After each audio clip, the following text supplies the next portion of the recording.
सभी वर्गों का कल्याण और आर्थिक समृद्धि सुनिश्चित बनाना कांग्रेस सरकार का ध्येय। चंद्र कुमार बोले, गांव का विकास कांग्रेस पार्टी की देन। चुनाव से पहले जनता को जो 10 गारंटियां दी, उन्हें चरणबद्ध तरीके से पूरा करने के लिए सरकार कृत संकल्प। उप मुख्यमंत्री और सीपीएस की नियुक्ति असंवैधानिक। भाजपा ने प्रदेश उच्च न्यायालय में एक पिटीशन लगाई। इन नियुक्तियों को किया गया है चैलेंज। छोटे राज्यों के लिए मंत्री परिषद को लेकर संविधान में रिस्ट्रिक्शन लगाई गई। प्रदेश सरकार को संविधान का ध्यान में रखकर करना चाहिए काम। बेमौसमी बरसात से मंडी जिले के 17.5 करोड़ का अब तक हो चुका है नुकसान। गेहूं की फसल को सबसे ज्यादा नुकसान। 750 मीट्रिक टन फसल अभी तक हुई खराब। किसानों को 8 करोड़ का नुकसान की रिपोर्ट भेजी गई आला अधिकारियों को।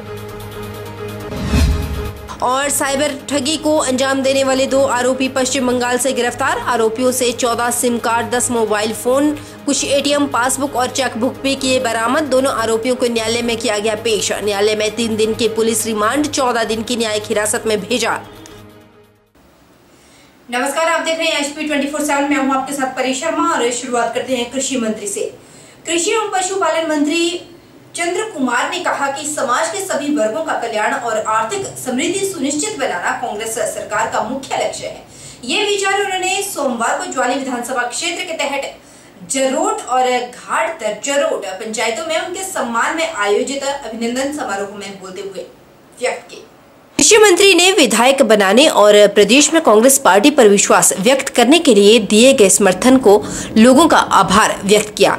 उन्होंने कहा कि देश में आजादी से लेकर आज तक हुई तरक्की और खुशहाली का मुख्य श्रेय कांग्रेस पार्टी को जाता है। उन्होंने कहा कि कांग्रेस सरकार ने अपने कार्यकाल में गांव के विकास और लोगों को सड़क, स्वास्थ्य, शिक्षाएं, बिजली, पानी जैसी मूलभूत सुविधाएं उपलब्ध करवाकर विकास की नई इबारत लिखी है। उन्होंने कहा कि प्रदेश सरकार ने चुनाव से पहले जनता को जो 10 गारंटियां दी, उन्हें चरणबद्ध तरीके से पूरा करने के लिए कृत संकल्प है। कृषि मंत्री ने कहा कि प्रदेश सरकार कर्मचारियों के कल्याण के लिए प्रतिबद्ध है और कर्मचारियों को लाभान्वित करने के लिए कई ऐतिहासिक कदम उठाए गए हैं।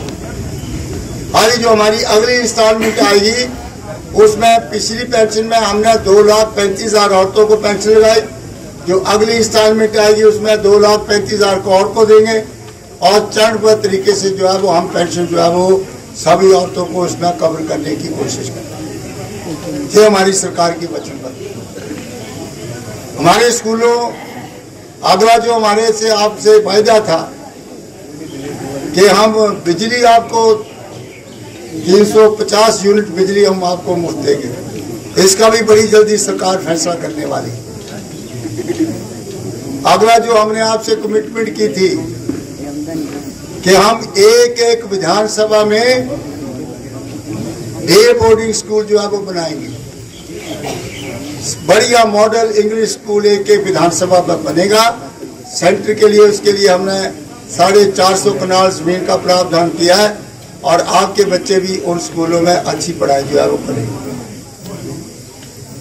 अगला जो वायदा हमने आप लोगों से किया था कि दूध गंगा योजना हम शुरू करने जा रहे हैं, जिसके ऊपर 500 करोड़ रुपया खर्च करने जा रहे हैं। और उस दूध गंगा योजना में क्या है? उस दूध गंगा योजना में जो है वो हम महिला संगठन बनाएंगे हर एक पंचायत में। रोड में, घाट रोड में भी शायद बन गया होगा।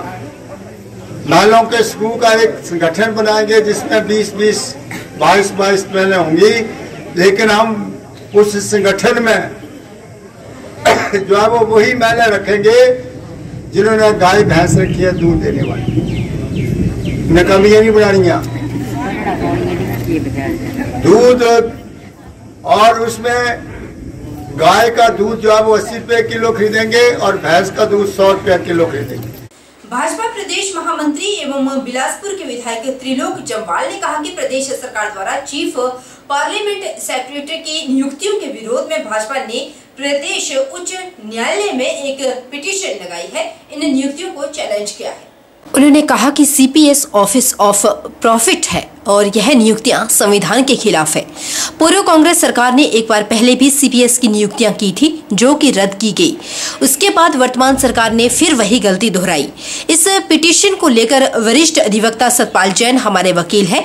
उन्होंने कहा कि हमें 100% विश्वास है कि न्याय मिलेगा। हमें लोकतंत्र और न्यायपालिका में पूरा विश्वास है। जल्द ही सभी सीपीएस को अपने पद छोड़ने पड़ेंगे। छोटे राज्यों के लिए मंत्री परिषद को लेकर संविधान में रिस्ट्रिक्शन लगाई गई है। प्रदेश सरकार को संविधान को ध्यान में रखकर काम करना चाहिए। त्रिलोक जम्वाल ने कहा कि संविधान को उठाकर देख लीजिए। संविधान में मुख्यमंत्री और मंत्री परिषद का जिक्र है, पर उप मुख्यमंत्री पद का जिक्र नहीं।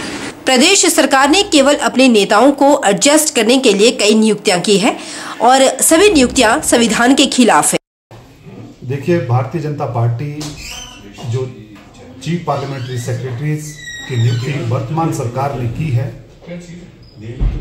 उन नियुक्तियों के विरोध में प्रदेश उच्च न्यायालय में एक पिटीशन फाइल की है और उस पिटीशन के माध्यम से कि ये जो चीफ पार्लियामेंट्री की पोस्ट है इसको चैलेंज किया है।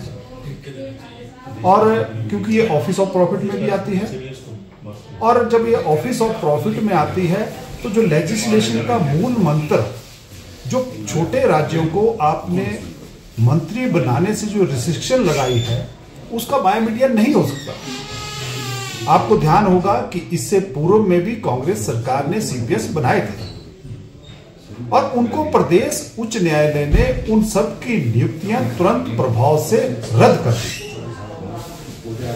लेकिन वर्तमान सरकार ने फिर वही गलती की है। तो गलती की है तो अपोजिशन का काम उस गलती को उजागर करना है और उचित प्लेटफॉर्म पर उठाना है। तो इसलिए भारतीय जनता पार्टी ने इन सारे सीपीएस और डिप्टी सीएम की जो पोस्ट है उसको भी उच्च न्यायालय में चैलेंज किया है। 100% न्याय मिलेगा। देखिए, हम लोकतंत्र में विश्वास रखने वाले व्यक्ति हैं। भारतीय जनता पार्टी लोकतंत्र में विश्वास रखती है, न्यायिक प्रणाली में विश्वास रखती है। तो हम इनकी जो सीपीएस की नियुक्तियां हुई है, इसमें तो कुछ राज्यों ने एक्ट बनाए थे और सुप्रीम कोर्ट ने वो एक्ट ही स्टक डाउन कर दिए थे। जब सुप्रीम कोर्ट ने वो एक्ट ही स्टक डाउन कर दिए तो ये तो नियुक्तियां हुई हैं, ये 100% स्टक डाउन होंगी। इसमें तो कोई दूसरी बात हो ही नहीं सकती, ऐसा मुझे लगता है। भाजपा कार्यकाल शिमला में एक वरिष्ठ बैठक नगर निगम चुनाव को लेकर संपन्न हुई, जिसकी अध्यक्षता भाजपा प्रदेश अध्यक्ष डॉक्टर राजीव बिंदल द्वारा की गई।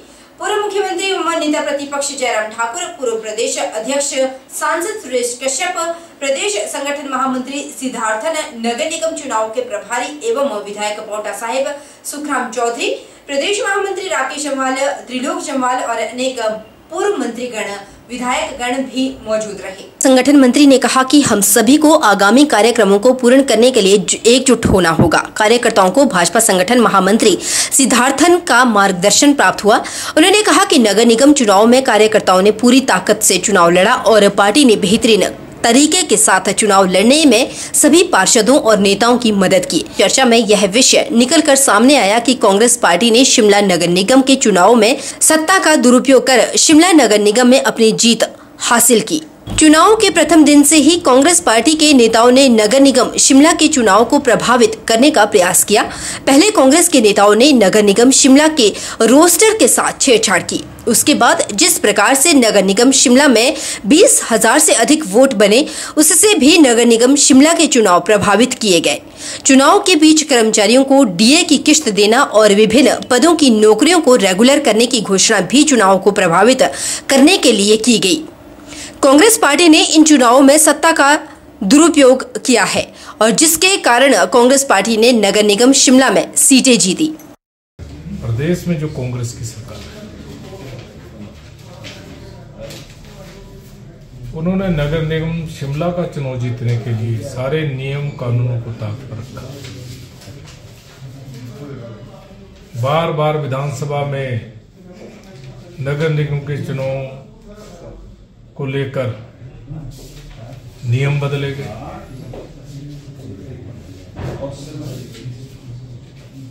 रोस्टर में अनियमितताएं की गई।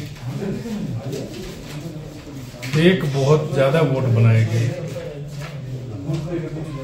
बहुत से ऐसे लोगों ने मतदान किया है जिनका शिमला से कोई वास्ता नहीं, केवल मात्र मत डालने आए और मत डालकर वापिस चले गए।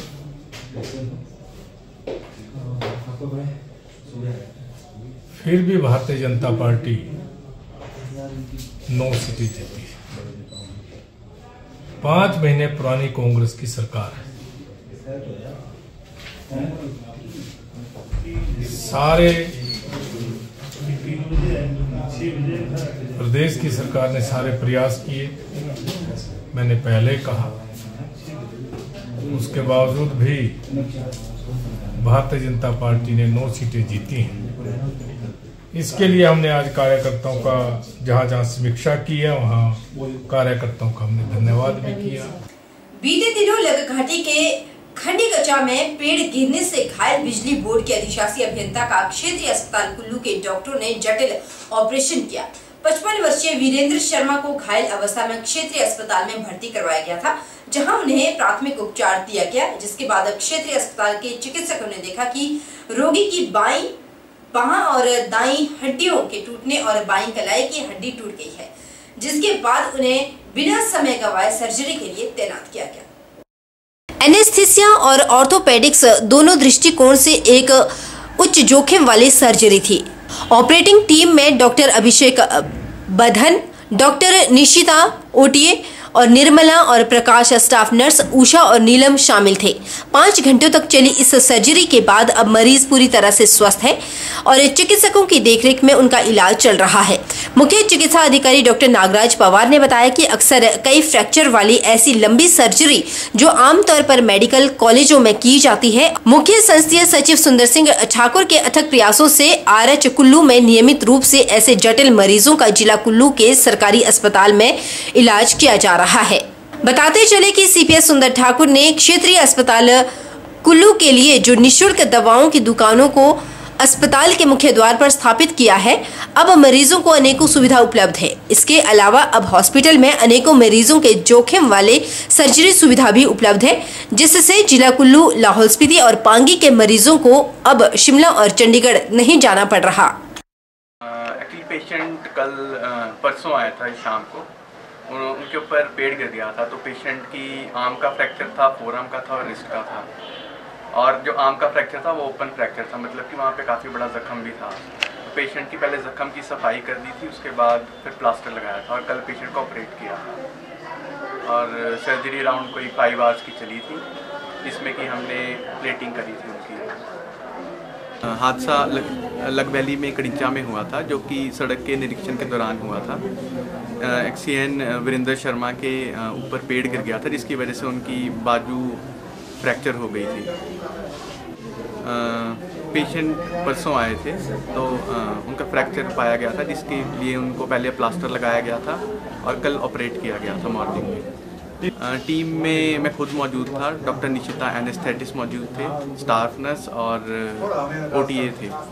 यहाँ पे लगभग हर टाइप की सर्जरीज हो रही हैं आजकल, रिप्लेसमेंट्स हो रही हैं, हिप की, नी की, स्पाइन का ट्रॉमा भी हो रहा है और ट्रॉमा, नॉर्मल ट्रॉमा तो हो ही रहा है। मई के महीने में जहां तापमान 35 से 38 डिग्री के पार होता है, वहीं इस बार मौसम की बेरुखी की वजह से आम लोग ठंड की मार झेल रहे हैं, तो वहीं किसानों को भारी नुकसान भी झेलना पड़ रहा है। अभी भी निचले इलाकों में जहां बारिश हो रही है, वहीं ऊपरी इलाकों में बर्फबारी जारी है और लोगों का जीना मुश्किल हो चुका है। लोग गर्म कपड़े पहने नजर आ रहे हैं, तो किसानों को इस बेमौसमी बरसात से मंडी जिले में 17.5 करोड़ का अब तक नुकसान हो चुका है। कृषि उप निदेशक राजेश डोगरा की माने तो मंडी जिला में अभी तक किसानों को 17.5 करोड़ का नुकसान हुआ है, जिसकी रिपोर्ट आला अधिकारियों को सौंप दी गई। इस बार बेमौसमी बारिश ने सारे रिकॉर्ड तोड़ दिए। जहां मंडी जिले में बार बार मौसम विभाग द्वारा येलो अलर्ट जारी किया जा रहा है, तो वहीं ऊपरी क्षेत्र में अभी तक बर्फबारी हो रही है, जिसकी वजह से इलाकों में लोग ठंड से ठिठुरते नजर आ रहे हैं, तो वहीं निचले क्षेत्रों में ओलावृष्टि और बारिश ने तबाही मचाई हुई है। बेमौसमी बरसात ने मंडी जिले के किसानों को मुश्किलों में डाल दिया। सरकारी आंकड़ों पर नजर दौड़ाई जाए तो किसानों को अब तक 17.5 करोड़ का नुकसान हुआ है। जिसकी पुष्टि खुद कृषि उपनिदेशक राजेश डोगरा ने की। राजेश डोगरा ने बताया कि इस बार बारिश की वजह से गेहूं की फसल जहां गीली होने के चलते खेतों में ही काली पड़ गई, वहीं 750 मीट्रिक टन फसल अभी भी खराब है, जिससे किसानों को अब तक 8 करोड़ का नुकसान हुआ है, जिसकी रिपोर्ट आला अधिकारियों को सौंप दी गई। बताया कि जो बेमौसमी बरसात है, बेमौसमी बरसात से इस बार पूरे हिमाचल में ही काफ़ी नुकसान हुआ है। वैसे ही नुकसान हमारे मंडी में भी काफ़ी देखा गया है। हमने जो विभाग के जो हमारे जो फील्ड के अधिकारी हैं उनसे जो हमने रिपोर्ट ली है, उसके अनुसार लगभग 17.5 करोड़ के नुकसान हमारे ज़िले में हुआ है। जो सबसे ज़्यादा नुकसान हमारे, जैसे आपको पता है कि जो गेहूं की फसल की अभी कटाई चली हुई है, किसान काट नहीं पा रहे हैं बरसात की वजह से। जहां काटी है वहां गीली हो गई है फसल, वो काली पड़ गई है। तो जो हमें टारगेट दिया था सरकार द्वारा, वो 1,15,000 मैट्रिक टन का उत्पादन का था, ये गेहूँ का जो बीज का था। जो अभी हमारी जो गेहूँ की जो इफ़ेक्ट जो हुई है वो लगभग 750 मैट्रिक टन जो हमारी फसल है वो ख़राब हुई है, जिसका मूल्य आप लगभग हमने जो किया है वो 8 करोड़ के करीब इसका लॉस हुआ है किसानों को। और ये जो नुकसान की जो रिपोर्ट है हमने आला अधिकारियों को ऊपर भेज दी है। कृषि उपनिदेशक ने किसानों से आह्वान किया है कि जिस तरह से इस बार गेहूं की फसल को नुकसान हुआ है, उससे बचने के लिए किसान आने वाली फसल का 36 रुपए में बीमा करवाएं, ताकि फसल खराब होने पर किसानों को थोड़ी बहुत रियायत 2400 रुपए के रूप में मिल सके। जैसे कि अगर गेहूं की बात की जाए, गेहूं में अगर आप पर बीघा अगर किसी किसान ने बीमा कराना है तो उसकी प्रीमियम राशि 36 रुपये है, मात्र 36 रुपये 1 बीघा के लिए। और अगर किसान की फसल नुकसान हो जाती है, जैसे इस बार हुआ है, तो उसको 2400 रुपये उसका बीमा राशि मिलती है अगर नुकसान होता है तो। बड़े कम से पैसे में किसान अपनी फसल का बीमा करा सकते हैं। तो मेरा सभी किसान भाई बहनों से यही अनुरोध रहेगा कि भविष्य में अभी जैसे हमारी फसल लग रही है मक्का, इसकी आप बीमा कराएं। जो भी आप फसल लगाते हैं उसमें आप अपने जो फील्ड के जो हमारे कृषि अधिकारी हैं, जो हमारे कार्यालय हैं, वहाँ जाके इसकी विस्तृत जानकारी लें। जो हमारी वेबसाइट है कृषि निदेशालय की शिमला की, वहाँ से आप इसकी पूरी जानकारी ले सकते हैं। हमारे कार्यालय से ये इसकी जानकारी ले सकते हैं। तो इसका बीमा करा के ये जो नुकसान होता है इससे किसान बच सकते हैं। राजेश डोगरा ने बताया कि इस बार मटर की फसल को भी नुकसान हुआ, लेकिन ज्यादा तो नहीं हो पाया। मिनी पंजाब बल में 1000 हेक्टेयर भूमि में किसानों ने टमाटर लगाए हुए हैं, जिसको भारी बारिश से नुकसान हो रहा है। उन्होंने कहा कि खेतों में पानी भरने से टमाटर को लेट ब्लाइट और अर्ली ब्लाइट बीमारी लग रही है। हार्वेस्टिंग हो गई है, इतना नुकसान नहीं देखा गया। सब्जियों में जो हमारे मंडी में इस समय जो फसल होती है सब्जियों की, जो आप देखें अगर जो रबी सीजन की सब्जियां सब मैक्सिमम की उनकी हार्वेस्टिंग हो गई है।